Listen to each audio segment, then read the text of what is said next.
There are lots of brachycephalic breeds. This is not an exhaustive list, but those top three are there on purpose. They're the ones that we see most with clinically significant brachycephalic obstructive airway syndrome. We see some others. We see Boston Terriers occasionally, a certain subset of Shih Tzus that I'll come on to, some Cavaliers. We don't really operate on many Pekinese. And some Dog de Bordeaux we do, Bull Mastiffs, not so often. So there's obviously some differences between these breeds. And by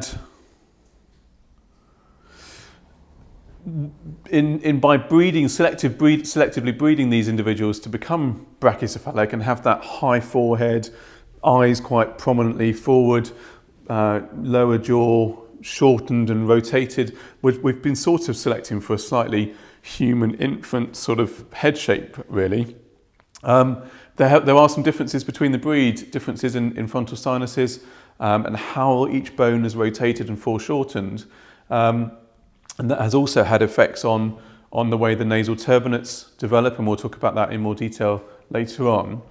And the way that brachycephalic skulls are defined and measured varies depending on which papers you look at.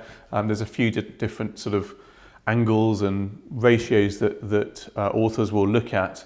I don't think we need to get too bogged down with that today, but there are some differences between each breed when you look at different angles and different ratios. And then there's various cut-offs that are given to say whether a dog is brachycephalic or not. And I guess what's come out of this is actually the pug, which you may have realised already, but the pug is probably the most, of all the breeds, the most kind of brachycephalic in terms of its foreshortening. I've got a bit of a cough. As soon as I start getting videoed, I've got a cough. So what do we mean by brachycephalic obstructive airway syndrome? I'll just say BOAS from now on. What do we mean by BOAS? These are dogs that are not just brachycephalic, but they are clinically affected by upper respiratory tract problems.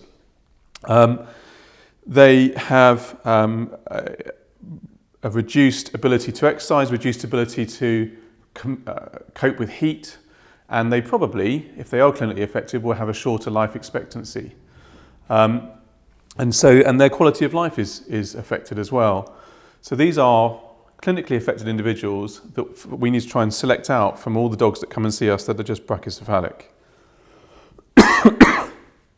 Sorry about my cough. What's become clear in the last few years, when I was kind of first doing this as a resident a few years ago now, there were a few little things that we thought, okay, well, there's obviously stenotic nares. Then you start thinking, well, there's a palate that's long and maybe a bit thicker than is ideal.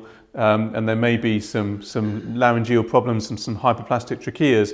But what's become clear over the last few years is that actually there's a problem at so many levels, all compounding to different degrees in different breeds to cause this kind of overall syndrome that we call BOAS. But what we mean by BOAS is different depending on which breed we're looking at.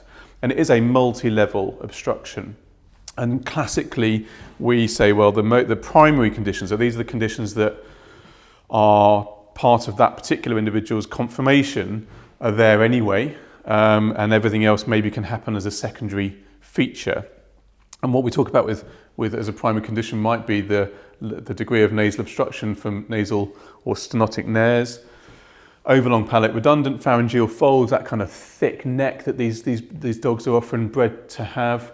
Overcrowded turbinates, and we'll talk about that later on, why these turbinates they didn't get the email to say that they were growing in a much shorter or smaller, more confined space.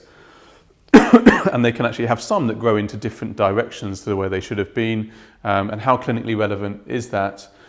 Bulldogs can suffer from very narrow tracheas, and that probably is relevant to those individuals, but surprisingly, there's not much we can do about it, is there? I can't give them new tracheas. So, but actually, surprisingly, they seem to cope with what limited exercise they need to do to be bulldogs.